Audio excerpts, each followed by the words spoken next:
Et bonjour à mes auditeurs en replay parce que il n'y a pas de direct pour l'instant. Donc là c'est mon troisième webinaire et je vais vous parler aujourd'hui d'un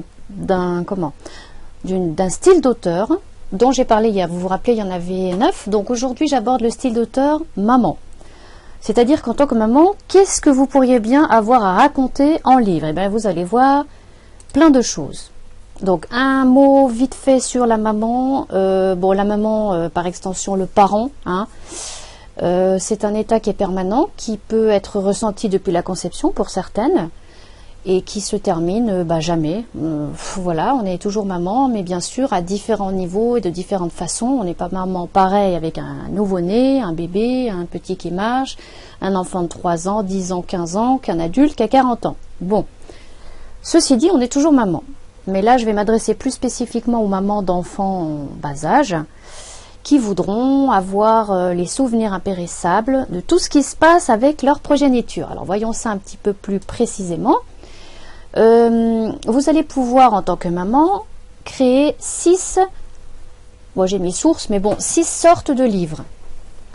Vous savez bien que beaucoup de choses arrivent dans la vie de votre enfant, et donc, nous allons voir ça de plus près. Alors, la grossesse, j'entends par là que vous pouvez écrire, comme moi je l'avais fait pour mon fils, ce qui se passe au jour le jour. Bon, pas tous les jours, mais ce qui se passe, voilà, comment vous vous sentez, vos états d'âme, vos états physiques, vos joies, vos angoisses, surtout si c'est le premier, c'est complètement inconnu. Comment ça se passe si vous en avez d'autres avant, pour l'aîné ou les aînés. Voilà, plein de choses, donc c'est un livre de bord. Sinon, vous avez une version un peu plus, je dirais, développée, qui est le livre d'aventure. Alors, il inclut le journal de bord dont je viens de parler, et il y a également des photos, par exemple des photos de vous avec votre ventre qui évolue tous les mois. Moi, je l'avais fait pour moi, par exemple. Et puis, bien sûr, les clichés d'échographie, ce genre de choses. Donc, voilà, c'est vraiment un livre très complet avec divers... je dirais diverses sources. Si c'est interactif, interactif numérique, vous pouvez carrément mettre des liens cliquables qui vont donner sur, je sais pas, moi, un diaporama, enfin voilà. Le choix est vaste pour la grossesse. Ensuite, vous avez la naissance. Donc, qu'est-ce que j'inclus là-dedans? La naissance, c'est l'accouchement en lui-même. C'est-à-dire, bon, évidemment, vous pouvez parler de votre grossesse, du journal de bord et l'inclure, il n'y a pas de souci. Mais vous pouvez faire un livre précis de votre accouchement. Je pense notamment à une naissance hors du commun. Peut-être dans l'eau avec un dauphin. Ce sont des choses qui existent, hein, j'invente pas. Peut-être à la maison, avec ou sans vos enfants. Peut-être dans l'urgence, dans un avion ou dans un taxi. Bon, c'est peut-être moins drôle, mais ça, on ne sait pas. Il peut y avoir plein d'aventures d'anecdotes qui se greffent là-dessus. Vous pouvez, qu'est-ce qu'il peut y avoir comme accouchement? Dans la mer, à l'étranger, si par exemple c'était pas prévu et que l'enfant naît plus tôt. Qu'est-ce que j'ai mis dans mes petites notes? Je crois que j'ai à peu près tout dit.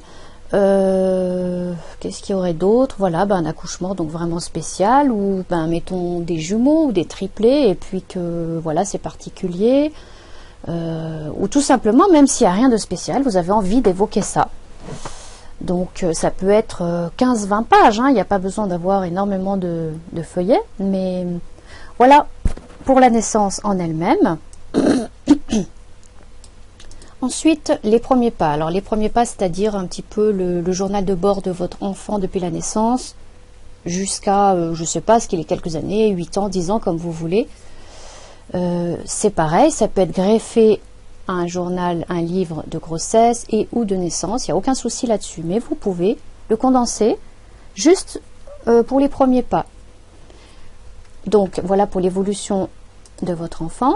Ensuite, les anniversaires. Alors vous pouvez regrouper l'anniversaire d'un enfant, par exemple de 1 an à 5 ans ou 10 ans, avec des photos bien sûr. Je précise que c'est toujours des livres qui se lisent comme un roman, c'est pas un simple album photo. Donc j'ai rien contre les albums photos, mais c'est pas du tout le concept. Vous pouvez aussi raconter un anniversaire particulier, par exemple vous avez voyagé à ce moment-là, ou vous étiez en train de voyager, mettons dans un camping-car, il y a de plus en plus de familles qui le font, et voilà, puis à ce moment-là vous étiez au Japon, et il s'est passé plein de choses, il avait des copains japonais, etc.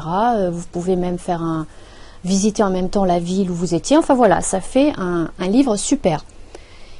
Et une option encore possible, c'est de rassembler, si vous avez plus d'un enfant, tous leurs anniversaires. Vous faites 1 an, etc. jusqu'à 10 ans, par exemple, en comparant, mettant le premier, le deuxième et troisième enfant, mettons si vous en avez 3, et chacun au même âge. Voilà, ça peut être sympa aussi, toujours avec des petites anecdotes qui peuvent arriver.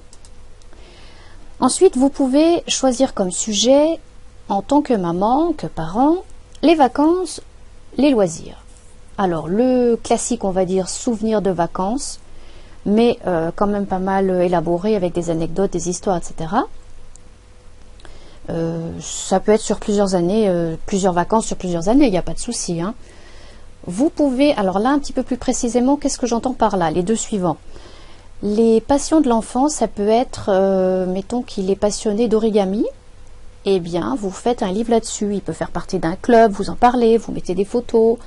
Vous parlez toujours pareil d'anecdotes qui peuvent arriver. Il fait donc il expose aussi. Peut-être qu'il expose, peut-être qu'il a, il en a vendu. Hein, je parle toujours des origamis, ça peut arriver. Vous pouvez aussi enrichir tout ça avec comment on appelle ça, de la documentation intéressante bien sûr sur l'origine de l'origami.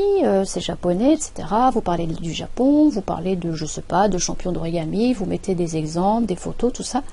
Voilà, ça peut faire un livre vraiment passionnant, surtout si l'enfant justement est passionné par ça. Les timbres, peut-être qu'il est sculpteur, peut-être qu'il est champion de danse ou qu'il adore la gymnastique, tout ce que vous voulez. Tout ce qui le passionne est sujet à faire un livre. Et pareil pour donc le sport. J'ai l'exemple de mon neveu qui fait du hockey sur glace. Il a à peu près il a 10 ans maintenant, il a commencé vers 5 ans je crois. Il a tout de suite été emballé par l'activité.